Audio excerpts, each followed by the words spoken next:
اي سؤال بخصوص الدراسة في النمسا، العمل في النمسا، لعب الكرة في النمسا، ان شاء الله كلكم تيجوا النمسا. بلد جميلة.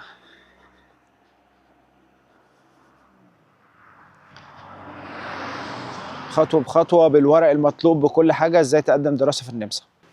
ايه الاخبار؟ عاملين ايه؟ معلش اخرت عليكم في تصوير الفيديو والرد على الاسئلة بتاعتكم اللي انتوا كنتوا سايبينها في الكومنتات، بس كنت مشغول شوية. وهطلب منكم طلب صغير كده، اعمل لايك، سبسكرايب، واي حد عنده سؤال يقدر يكتبه في الكومنت. النهارده الجو جميل، ودي حاجه قليله ان الواحد يلاقي الجو جميل في النمسا، لان دايما الدنيا بتبقى بتمطر والوضع بيبقى صعب بصراحه. فبصوا كده،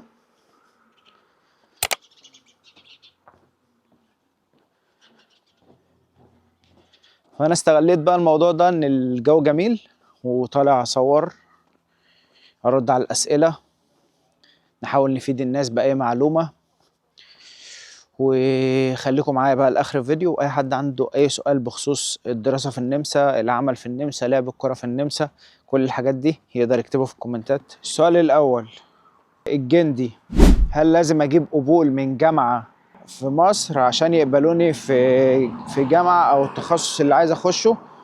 هو سؤال حلو جدا بصراحه، بس معظم الجامعات هنا بتبقى محتاجه ورقه من ان انت يا مقبول في الجامعه يا خلصت جامعة.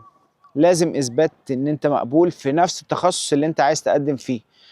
القبول وقدم على الجامعة بنفس التخصص اللي أنت بتحبه. ولو محتاج التفاصيل كلها موجودة في فيديو قبل كده شرحت فيه خطوة بخطوة بالورق المطلوب بكل حاجة إزاي تقدم دراسة في النمسا. السؤال التاني من مصطفى: ما هي أفضل جامعة لدراسة ماستر علوم الحاسوب؟ بالنسبة للعلوم الحاسوب عندك جامعة فيينا، جامعة جراتس، وفي جامعة اسمها تكنولوجيا فيينا. الجامعات دي من أقوى الجامعات هنا في النمسا ومعترف بها في أوروبا كلها.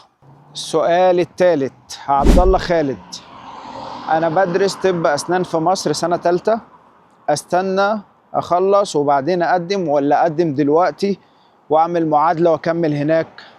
بص يا عبد الله، هو بصراحة كده نصيحتي أنا ليك ان انت تكمل في مصر وتخلص وبعدين تيجي، لان انت لو جيت هنا وعملت معادلة ممكن يخلوك تبدأ من الاول تاني، فممكن تضيع عليك سنة ولا سنتين.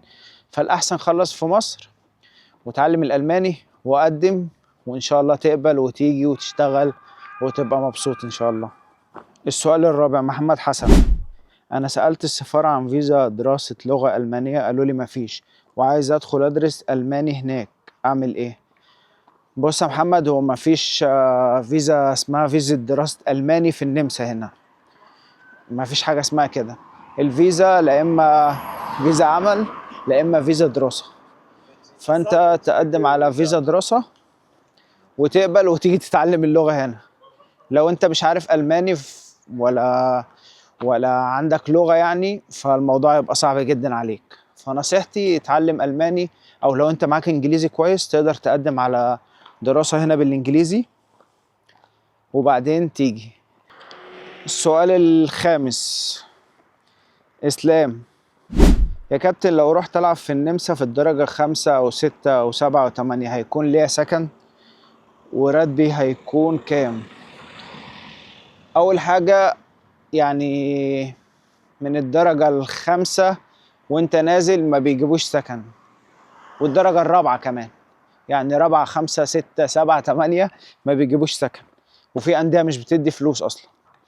ولو ادوك فلوس هيبقى المرتب بالكتير قوي، يعني في الرابعة ممكن يدوك مثلا 1200 يورو ولا حاجة. فالموضوع صعب ومش هيدوك سكن، والمرتب هيكون بالكتير قوي 1200 1500 لو انت لاعب كورة كويس. بس كده يعني. بصراحة أتمنى إن الفيديو ده يكون عجب الناس كلها، وأكون فدتكم بالمعلومات اللي عندي وجاوبت على أسئلة كتير. ولو أي حد عنده أسئلة تاني يقدر يكتبها لي في الكومنت، وممكن تعملوا لايك، سبسكرايب، شير عشان استمر في الموضوع ده، عشان الحاجات دي بتخليني لا انت بتقول معلومات والناس بتشوف والناس بتتكلم معاك في الكومنتات. فأي حد عنده سؤال يقدر يكتبه لي في الكومنت، وإن شاء الله كلكم تيجوا النمسا، بلد جميلة.